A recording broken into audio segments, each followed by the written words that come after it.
உதிக்கின்ற செங்கதிர் உச்சித்திலகம் உணர்வுடையோர் மதிக்கின்ற மாணிக்கம் மாதுளம் போது மலர்க்கமலை துதிக்கின்ற மென்கடி குங்குமதோயம் என்ன விதிக்கின்ற மேனி அபிராமி என்றன் விழுந்துணையே என்று அபிராமி பட்டர் பாடினார். உதிக்கின்ற செங்கதிரை ஓமையாக கூறியிருக்கின்றார். அபிராமி எப்படி இருக்கிறார்? அபிராமி அன்னை தியானிக்கின்றார்.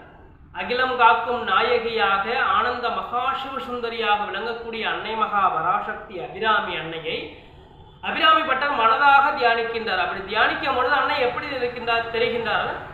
அன்னையை தியானிக்கும் பொழுது அன்னை எப்படி தன்னுடைய மனதிலே உதிக்கின்றார்னா செந்நிறமாக, அப்படி சிவந்த மேனியாக உதிக்கின்றார்.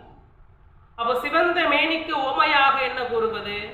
சிவந்த மேனிக்கு அது உதிக்கின்ற செங்கதிர் சூரியனை ஓமையாக கூறலாம். அப்போ சூரியனை ஓமையாக கூறும்போது ஏன் உதிக்கின்ற செங்கதிரை கூறினார்? உதிக்கின்ற செங்கதிர் இருளை அகற்றக்கூடியவர் சூரியன், புத்துணர்ச்சி அளிக்கக்கூடியவர், புதிதாக உருவாக்கக்கூடியவர். அப்போ உதிக்கின்ற சூரியன் எப்படின்னாக்க புதிதாக உருவாக்குகின்றார். அப்போ இருளை அகற்றுகின்றார். இருளை அகற்றி உங்கள் உள்ளத்தில் இருக்கக்கூடிய ஞானத்தினை வெளிப்படுத்துகின்றார். அப்போ ஞானத்தினை மட்டுமல்ல, உள்ளத்திலே உடலிலே புத்துணர்ச்சியை ஏற்படுத்தக்கூடியது உதிக்கின்ற சூரியன். அப்போ உதிக்கின்ற சூரியன் சரியாக இருக்கும் என்று அபிராமி அன்னைக்கு இணையான ஓமையை உதிக்கின்ற செங்கதிர் என்று சொன்னார். அப்படி மட்டும் இல்ல, உச்சி திலகம் என்று சொல்லுகின்றார். திலகம்னா அனைவரும் இட்டுக் கொண்டார். ஆண்களும் பெண்களும் அந்த காலத்திலே ஆண்களும் இட்டுக் கொண்டார்கள், பெண்களும் திலகம் இட்டுக் கொண்டார்கள். அப்போ உச்சி திலகம் உச்சிலை திலகம் யாருக்கான பெண்கள் இட்டுக் கொண்டார்கள். அப்போ உச்சி திலகம் பெண்கள் மதிக்கக்கூடியவர்கள், போற்றக்கூடியவர்கள். உச்சி திலகம் என்பவர்கள் மனப்பூர்வமாக வணங்கக்கூடியவர்கள். அப்படிப்பட்ட இந்த உச்சி திலகம் என்பது மிகவும் மதிக்கக்கூடியது. அப்போ உச்சி திலகத்தை ஓமையாக கூறினார். அதுக்கும் அடுத்தது மாணிக்க கற்களை சொன்னார். மாணிக்கம் செந்நிறமாக இருக்கக்கூடிய மாணிக்கம், ரத்தினங்களை 9 ரத்தினங்களிலே உயர்ந்த ரத்தினங்களாக சொல்லக்கூடியது இந்த மாணிக்க கற்கள். அப்போ மாணிக்க கற்களை ஓமையாக கூறினார். அதுக்கு அடுத்ததாக மாதுளம்பூ மிகுந்த மென்மையாக இருக்கக்கூடியது இந்த மாதுளம்பூ. அப்போ ஒரு மென்மையான, ஒரு மிருதுவாக, அப்படி என்றும் இளமையான தோற்றத்திலே இருக்கக்கூடிய இந்த மாதுளம்பூ செந்நிறத்திற்கு இணையான உண்மையாக கூறினார்.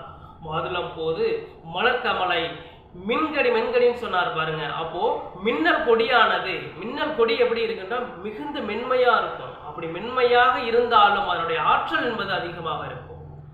அந்த மின்னல் கொடியானது ஒரு கணம்தான் வந்து போகும். அப்படி போன்ற மின்னல் கொடி போன்ற இடையை உடையவள் அன்னை அபிராமியாக இருக்கின்றாள்.